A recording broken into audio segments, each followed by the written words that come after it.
एक बार फिर से इंटरनेट पर अनुपमा एक्ट्रेस रूपाली गांगुली चर्चा में आ गई हैं। और चर्चा में आने का कारण उनकी सौतेली बेटी का 4 साल पुराना पोस्ट है। जी हाँ, आपको बता दें कि 4 साल पुराने पोस्ट से खुलासा हुआ है कि रूपाली के पति अश्विन के वर्मा की पहले भी 2 शादियां हो चुकी हैं। लेकिन इंटरनेट पर यह पोस्ट अब वायरल हो रहा है। कुछ दिनों पहले रूपाली की सौतेली बेटी ईशा वर्मा ने रूपाली पर कई गंभीर आरोप लगाए थे। आपको बता दें कि अश्विन के वर्मा ने रूपाली गांगुली से साल 2023 में शादी की थी। दोनों का एक बेटा भी है। हालांकि रूपाली से पहले अश्विन की 2 शादियां टूट चुकी हैं और उन 2 एक्स वाइफ से उन्हें 2 बेटियां हैं। दूसरी वाइफ से ईशा वर्मा ने साल 2020 में फेसबुक पर एक पोस्ट शेयर किया था और उस पोस्ट के जरिए ईशा ने रूपाली पर आरोप लगाया था कि उनका अश्विन के साथ 12 साल एक्स्ट्रा मैरिटल अफेयर चला है। साथ ही ईशा वर्मा ने रूपाली गांगुली को एक क्रूल और कंट्रोलिंग महिला बताया था, जिन्होंने उन्हें उनके पिता से अलग कर दिया।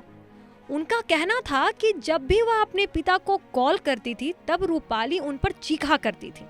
इतना ही नहीं, ईशा ने रिया चक्रवर्ती और सुशांत सिंह राजपूत का उदाहरण देते हुए कहा था कि वह भी उनके पिता को अजीबोगरीब दवाइयां देकर के उनकी जिंदगी को कंट्रोल कर रही हैं। और अब फिर एक बार इन दिनों ईशा का ये पोस्ट वायरल हो रहा है और उन्होंने इंस्टाग्राम अकाउंट पर फिर से अपने दिल का हाल बयां किया है। ईशा वर्मा ने 4 नवंबर 2024 को अपनी वायरल पोस्ट पर रिएक्शन देते हुए एक लंबा चौड़ा नोट लिखा है कि यह सिर्फ एक आर्टिकल नहीं है, यह मेरी जिंदगी, मेरा बचपन और वह दर्द है जो मैंने तब सहा और आज भी महसूस करती हूँ। मैं अपने अनुभवों के साथ खड़े होने का रास्ता चुन रही हूँ क्योंकि कुछ सच्चाइयों को जानने की जरूरत है। मैंने पहली बार 4 साल पहले इस बारे में बात की थी, लेकिन तब से मैं बड़ी हो गई हूँ, मैच्योर और हील हो गई हूँ। ईशा वर्मा ने आगे लिखा कि अब खड़े होकर अपनी सच्चाई साझा करना उस शक्ति को दर्शाता है जो मुझे उस यात्रा में मिली है और मेरा मानना है कि इसे बंद नहीं किया जाना चाहिए। मेरे पिता और उनकी पत्नी इन दावों से इनकार कर सकते हैं, लेकिन मेरा मानना है कि उनकी प्रतिक्रिया सच्चाई के सामने आने के डर से निहित है। मैं अपने पिता से बहुत प्यार करती हूँ और किसी भी छोटी बेटी की तरह उनका सम्मान करती हूँ, लेकिन उन्होंने मुझे अपनी जिंदगी से बाहर करने का फैसला किया है और यह अलगाव वाकई बहुत दर्दनाक था। साथ ही ईशा ने रूपाली गांगुली के बारे में लिखा कि मनोरंजन की दुनिया में उनकी बढ़ती छवि को वास्तविकता में इतनी दूर देखना उनके दुख को और बढ़ा देता है, खासकर तब जब वह एक ऐसे किरदार को निभाती हैं जो उन्हीं मूल्यों की हिमायती हैं जिन्हें उन्होंने असल जिंदगी में अनदेखा किया था।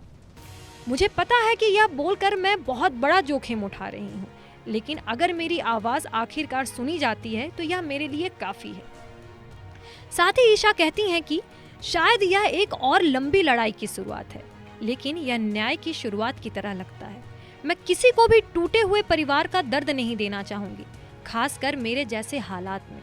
ईशा कहती हैं कि इस कहानी का एक गहरा पक्ष भी है जिसे मैं अभी साझा करने के लिए तैयार नहीं हूँ, क्योंकि अब जो कुछ भी सामने आ रहा है उसे समझना बहुत मुश्किल है।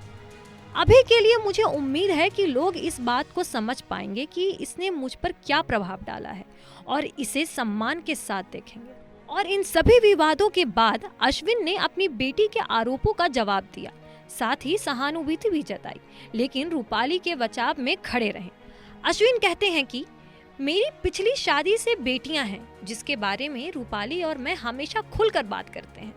तलाक दर्दनाक है और मैं समझता हूँ कि मेरी बेटी अभी भी उस दर्द को झेल रही है। हालांकि मेरी पिछली शादी में कुछ मुद्दे थे जिनका रूपाली से कोई लेना देना नहीं था। इन सभी बातों को जानकर आपका क्या कहना है और आपको आपकी फेवरेट अनुपमा कैसी लगती हैं, कमेंट करके जरूर बताइए।